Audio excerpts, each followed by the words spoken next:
Now, time to turn our attention though to football, probably the most important sporting occurrence of the weekend for South Africa, and that was to see and shout Pirates home in the African Champions League, leg one of the final.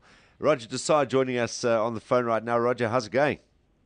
Darren, yeah, great to be around and having a bit of a chill time for a change. I can imagine, man. It's been hectic, but yeah, it's been good fun too. You know what I found really refreshing this weekend. I Yeah, was out at Turpentine for the charity mile, and I was out and about this weekend. I saw, and football fans are so loyal to their team in this country. If you're a Chiefs supporter, you wear your Chiefs shirt. If you're a Pirates supporter, you wear the Pirates kit. And I bumped into quite a few Chiefs supporters this weekend. They were wearing their Chiefs tops. So I said to them, I said, "So are you shouting Pirates home today?"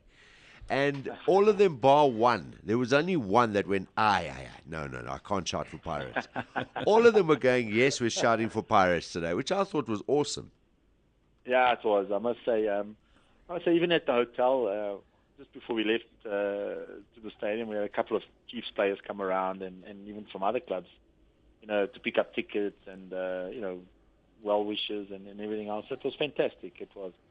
Yep. And not even in the crowd, there was a lot of guys wearing the Chiefs jersey that were mixing with the Pirates guys, dancing, singing, and what have you, and it was fantastic to see. That's brilliant, and it just shows that our football from a national interest is growing up by the day. Because, as we say, that was very refreshing to see, and I think the other thing that is definitely showing is that Pirates have become the team that shows that good old South African character, guts, fighting spirit. Down one goal at home, which could have been staring down a barrel going into the second leg, and that comeback, that second goal before full time, could just be what the doctor ordered for this tie. It does. It gives us that little bit of hope. The nice thing about it is we kept on playing. I don't know if you saw the match, but we didn't change too much. We kept on believing in the way we play, and the guys didn't panic or start kicking everything long and into the box. We carry on playing the way we're supposed to, and that was good to see. And that gives me a sense of belief that the guys can do it. And we kept knocking the ball around and sort of creating half chances, and eventually it was a matter of time we were going to score, and luckily we got it on the 93rd minute. But it wasn't the Ferguson watch, it wasn't the Ferguson time. It was it was within the time that the fourth official gave. So just happy that we in with a chance. We made a horrible mistake to concede a goal, and it wasn't. That wasn't Yeah. exactly what we wanted, but it happens. I mean, that's something that's been instilled in this team, and you can tell us a bit more about it. Is it something that you spoke to the side about early on, or is it something that's developed with this team? Because, I mean, basically in this competition, you guys have been staring down a barrel the whole way through. So, or just about the whole way through. So, literally, it's a case of, has it instilled some form of sort of confidence going, well, look, guys, let's just go out there and do it. Everyone's expecting us to go at some stage. You're still there. You're in the final now, and you're still very much alive. Is it something that developed through your route through this Champions League, or is it something that you consciously sat down with the guys and managed to sort of get it as a culture in the side? Yeah, by the way, a barrel, there were a couple of machine guns too. I can tell you Oh, that along the way. yeah, that's true. Yeah, Literally and yeah. figuratively, yeah. But yeah, look, it started at the beginning at the first trip to the Comores. It was an easier trip. We knew that, but we started experiencing, the different lifestyles, the different food, different ways of playing, different fields, different, weather conditions and that. And that was something that we learned as we went along. And then, obviously, when we drew the first Zambian team, that was our first test of character, really, because, the Zambians are African champions. And we thought, we got to be at our best. And from that game onwards, I must be honest, I felt that we had a chance. The way we played in Zambia and the way we carried ourselves, I thought it was fantastic. Then TP Mazembe was tough, and then being drawn against the Egyptian giants was the next test of character. But we went through it, we didn't look too far ahead. We just said, let's measure ourselves against these guys. Let's see how good we are. Can we really match them? And funny enough, we started every game, quite slowly, and we didn't look that good in the first 10, 15 minutes against most of these teams. But as we gained in confidence, we got better and better as the game went on. And I noticed that in just about every game we played in, and it hasn't really changed. It's been the same right through. So the guys really start believing once they make a few passes and they realize that, this is all achievable. There's nothing different about this than the teams we've beaten in the past. So that's the way it's gone, and the guys have been great. Well, there's certainly an air of confidence, and I think when you said that, they didn't panic. As you get into a panic, suddenly you'd 1-0 down, you could have found yourself 2 or 3-0 down. I mean, that's what could happen. But they just stayed calm, and that's kind of probably a product of that confidence they got, that belief in themselves, that no matter where they are, they can come back and win this thing. Absolutely. Look, there's other factors now. Traveling away from home, it really brought the guys together. We sit around lots of airports, sitting on the floor, playing cards for a couple of hours. Nobody moans or groans. Everybody just gets on with the job. We got used to sort of hurry up and wait for the bus, and the bus breaks down, and wrong hotel, let's go to another hotel. We've got used to those things as well. All the gamesmanship that goes with it. I often say that the cricketers have got nothing on us. So we play 5-day tests every time we travel to these countries. It's a testing time from day one till the time we land. So I see you guys on the ICC rankings there at number 5 already. Yeah. Right. Yeah, but it's been challenging, but I must say it unifies us. It really brings us closer together, and the guys have been great. Nobody gets upset. If the food is, if lunch is an apple, they get on with it. They eat the apple and they just get on with the job. Yeah, as I say, life feeds you lemons, you make lemonade. Absolutely. We've made lots of lemonade. You can have your own stand by now. Come back, at Pirates lemonade stands all over the country. Now, just tell us, it's obviously off to Cairo for the 10th, second leg.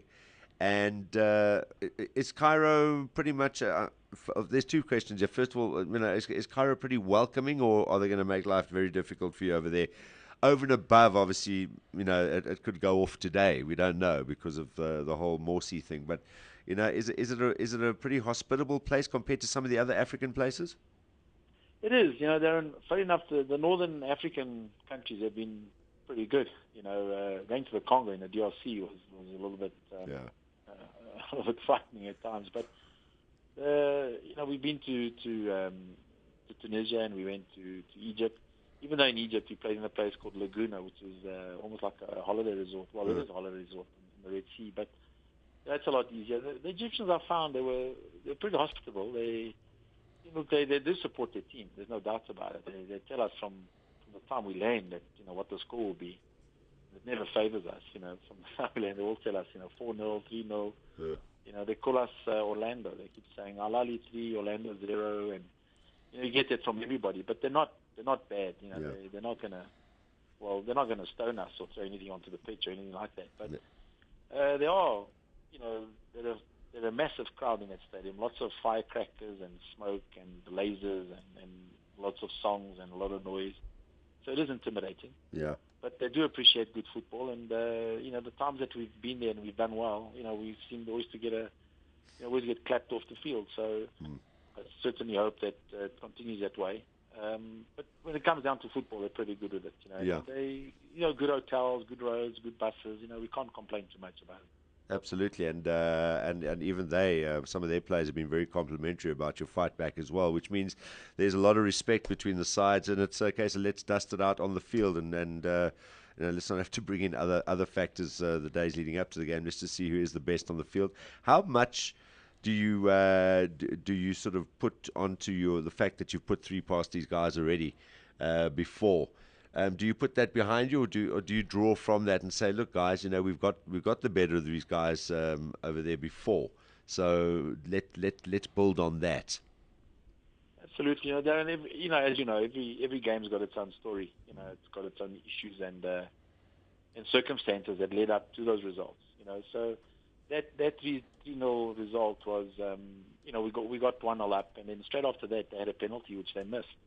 And I often remind the players, had they scored the penalty, different game. How the result would have turned around. The game would have turned around on its head for us, and because from there we scored the second one, and that caused a red card for them, and then we controlled the game totally after that. So 3-0 is a little bit flattering, but we deserved it. We worked towards it and we got it.